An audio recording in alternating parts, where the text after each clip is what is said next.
ജീവിതത്തിൽ ഒരിക്കലെങ്കിലും മുഖക്കുരു വരാത്തവരായിട്ട് ആരും ഉണ്ടാവില്ല. നമുക്ക് പലർക്കും അതിന്റെ കാരണം അറിയുന്നുണ്ടാവും. സ്ട്രെസ് കൊണ്ടുണ്ടാവും, ഡയറ്റിലുള്ള ഹൈ ഗ്ലൈസമിക് ഇൻഡെക്സ് ഉള്ള ഫുഡ് കഴിക്കുന്നതുകൊണ്ടുണ്ടാവും. ചിലവർക്ക് ഡയറ്റിൽ കുറച്ച് അലർജി കൊണ്ടുണ്ടാവുന്നുണ്ട് മുഖക്കുരു. പിന്നെ ഹോർമോൺസ് ഒരു മെയിൻ റീസൺ ആണ്. ഹോർമോൺസിൽ പ്യൂബർട്ടിയിലുള്ള ഹോർമോൺ ചേഞ്ച് കൊണ്ട്, അല്ലെങ്കിൽ മെൻസ്ട്രേഷൻ സമയത്തുള്ള ഹോർമോൺ ചേഞ്ച് കൊണ്ട്, പ്രഗ്നൻസി, ഡെലിവറി, അങ്ങനെ ഒരുപാട് ഹോർമോണൽ ചേഞ്ചസ്, PCOD തുടങ്ങിയുള്ള അസുഖങ്ങളിൽ ഇതിലൊക്കെ നമുക്ക് ഒരു ആക്നെ ഒരു കോമൺ ആയിട്ട് കണ്ടുവരുന്നുണ്ട്. സ്റ്റമക്ക് അപ്സെറ്റ് ആവുന്നതുകൊണ്ടും അൺഹെൽത്തി ഗട്ട് ആവുന്നതുകൊണ്ടും നമുക്ക് ഒരുപാട് ആക്നേസ് വരുന്നുണ്ട്. അതേതൊക്കെയാണ് നമുക്ക് നോക്കാം.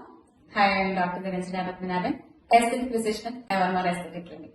പെൽവിക് ഓർഗൻസിൽ ഇഷ്യൂസ് വരുമ്പോൾ നമുക്ക് ആക്നെ കൂടുതൽ കണ്ടുവരുന്നത് ചിന്നേരിയയിലാണ്. അതുപോലെ കൊളോണൽ ഇഷ്യൂസ് വരുന്നത്, അതിന്റെ ആക്നെ വരുന്നത് ഫോർഹെഡിലാണ്. ഗോൾ ബ്ലാഡർ ഇഷ്യൂസ് വരുന്നത് ഫോർഹെഡിന്റെ സൈഡിലാണ്. സ്റ്റൊമക്കിൽ അപ്സെറ്റ് ആകുമ്പോൾ വരുന്ന ആക്നേസ് കൂടുതലും ചീക്സിലാണ് കണ്ടുവരുന്നത്. ഇതൊന്നും കൂടാതെ നമുക്ക് ഫോറഹെഡിൽ ആക്നെ വരുന്നുണ്ട്. താരനും മറ്റ് ഹെയർ വാക്സിന്റെ പ്രൊഡക്ട്സിന്റെ ഒക്കെ തെറ്റായ ഉപയോഗം കൊണ്ടൊക്കെ നമുക്ക് ഫോറഹെഡിൽ ആക്നെ വരുന്നുണ്ട്. അതുപോലെ ചീക്സിൽ നമുക്ക് ഡേർട്ടി പില്ലോസിൽ ഡേർട്ടി ഹാൻഡ്സ് എപ്പോഴും ഫേസിൽ തൊട്ടുകൊണ്ടിരിക്കുന്നുണ്ട്. അതുപോലെ ഫോൺസ് നമ്മൾ ക്ലീൻ ചെയ്യാത്തതുകൊണ്ടൊക്കെ നമുക്ക് ഫേസിലും ഫോർഹെഡിലും ചീക്സിലും ഒക്കെ നമുക്ക് ആക്നെ വരാൻ സാധ്യതയുണ്ട്. കൂടുതൽ ആക്നെ പറ്റി അറിയാനും അതിന്റെ ട്രീറ്റ്മെന്റ്സിനെ പറ്റി അറിയാനും നിങ്ങൾക്ക് എവർമോർ എസ്തെറ്റിക് ക്ലിനിക്കിനെ സമീപിക്കാവുന്നതാണ്.